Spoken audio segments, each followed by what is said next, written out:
What's up guys, you're watching Sid Gaming and today we are going to talk about how to fix the 81221102 remote player on your PlayStation 5. So here we just go to the settings and then network. Here you just set up an internet connection and you must use a LAN cable from your router to your PlayStation 5. If you don't have a LAN cable, then you connect your Wi-Fi, and after connecting your Wi-Fi you just press the option button and go to the settings.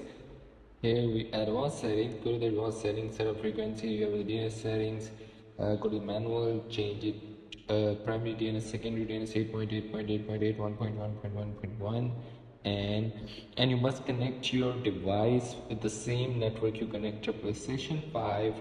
So you must have a same internet connection on your remote play device and on your PlayStation 5, and after that you just connect it and it will be fixed.